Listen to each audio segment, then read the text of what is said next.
Animorphs, the Invasion, Chapter 4, Yerks. The twin red lights slowed. They turned in a circle and came back toward us. There's no more time. You must decide. We have to do this, Tobias said. How else can we fight these controllers? This is insane, Marco said. Insane! I'd like more time, but we don't have that choice, Rachel said. I'm for it. What do you say, Jake? Cassie asked me. It was odd, like suddenly I was the one who had to decide for everyone. I looked up at the Yerk ships. What had the Andalite called them? Bug fighters? They were circling closer, like dogs sniffing for scent. I looked down at the Andalite and remembered the picture of his family. Would they even know what happened to him? I looked at each of the people around me. My usually funny, occasionally annoying best friend, Marco. Rachel, my smart, pretty, confident cousin. And Cassie, who everyone knew liked animals more than she liked most people. Finally, I looked at Tobias. It was weird. The feeling I had at that moment, staring at him. A chill or something. We have to, Tobias said to me. Slowly I nodded. Yes, we have no choice. Then each of you pressed your hand against one of the sides of the square. We did. 5 hands, each pressed against one side. Then a 6th hand, different from ours, with too many fingers. Do not be afraid, the Andalite said. Something like a shock, only pleasurable, seemed to run through me, a tingle that almost made me laugh. Go now, the Andalite said. Only remember this. Never remain an animal for more than 2 of your Earth hours. Never. That is the greatest danger of your morphing. If you stay longer than 2 hours, you will be trapped, unable to return to human form. 2 hours, I repeated. Suddenly, some new fear washed through the Andalite's mind. Linked as I was to him, I could feel it as a dread that crawled up my spine. He was staring up at the sky with his main eyes. Something else was up there with the bug fighters. Visser 3, he comes. What? I was shaking with this new terror. What's a Visser? Who's a Visser? Go now! Run! Visser 3 is here. He is the most deadly of your enemies. Of all Yerks, he alone has the power to morph. The same power you have now. Run! No, we'll stay with you, Rachel said firmly. Maybe we can help. Again, it was as if the alien was smiling at us with his eyes. No, you must save yourselves. Save yourselves and your planet. The Yerks are here. We all looked up, craning our necks.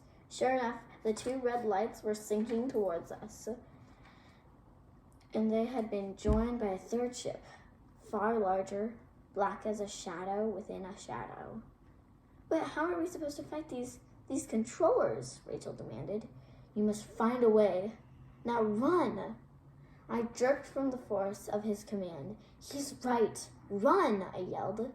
We run, all but Tobias, who knelt beside the Andalite and took his hand. The Andalite pressed his other hand against Tobias's head. Tobias rocked back like he'd been shocked. Then he, too, was up and running, stumbling over the loose junk and potholes of the construction site. A beam of bright red light snapped on. It was a spotlight from one of the bug fighters.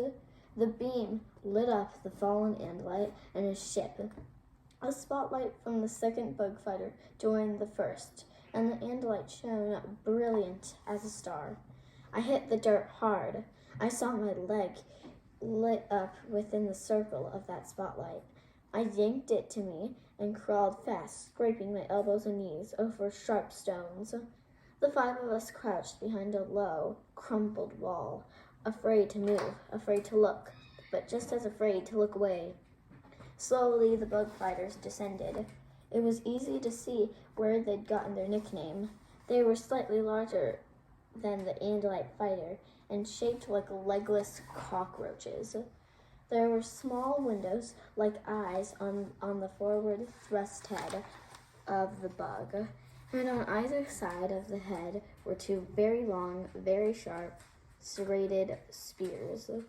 The Yerk fighters touched down, one on either side of the Andalite ship. Okay, you can wake me up now, Marco said in a rattled whisper. I've had enough of this dream. The larger ship began to descend. I don't know what it was about that ship, but as it got closer, I started to feel like I couldn't breathe. I tried to suck in a deep lungful of air, and I couldn't. I tried to swallow and couldn't. I wanted to run, but my legs were jelly. I was shaking from a fear so deep it was like nothing I'd ever experienced before. It was the same fear that the Andalite had shown when he realized Visser 3 was coming. The ship settled toward the ground. It looked like it was going to land directly on a big rusted earth mover parked there, but as Visser's ship descended, the earth mover just sizzled and disappeared. Visser 3's ship was built like some ancient weapon. It reminded me of one of those battle axes the old-time knights used to use when they were hacking off the heads of their foes. There was a main part, like the handle of the axe, with a big triangular point on the front. That part had to be the bridge.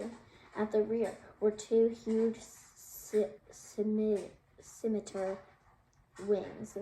It was 8 or 10 times the size of the bug fighters. The blade ship landed. A door opened. Cassie started to scream. I clamped my hand over her mouth. They leaped from the ship, whirling and thrusting and slicing the air. Creatures that looked like walking weapons. They stood on two bent back legs, and had two very long arms. On each arm, there were curved horn blades growing out of the wrist and elbow. There were other blades at their bent back knees, and 2 more blades at the end of their tails. They had feet like a Tyrannosaurus Rex. But it was the head that got your attention. A neck like a snake. A mouth that was almost a falcon's beak. And from the forehead, 3 dagger-like horns raked forward. Hork-Bajor controllers. I jumped, hearing the Andalite's words in my mind again. They were fainter than before. I strained, like someone yelling from far away. Did you guys? I asked. Rachel nodded. Yeah. The Hork-Bajor are a good people, despite their fearsome looks, the Andalite said. But they have been enslaved by the Yerks. Each of them now carries a Yerk in his head. They are to be pitied. Pity, right, Rachel said grimly. They're walking killing machines. Look at them. But our attention was drawn away by a new form that crept and slithered and shimmied out of the blade's ship. Taxon controllers, the Andalite said. I knew he was trying to tell us all he could, even to the end, trying to prepare us for what we were up against. The Taxons are evil. Yeah, Marco muttered. I think we would have guessed that. They were like massive centipedes, twice as long as a grown man, so big around that if you tried to hug one, your arms wouldn't even make it halfway. Not that anyone would ever want to. They had dozens of legs that supported the lower 2/3 of their bodies.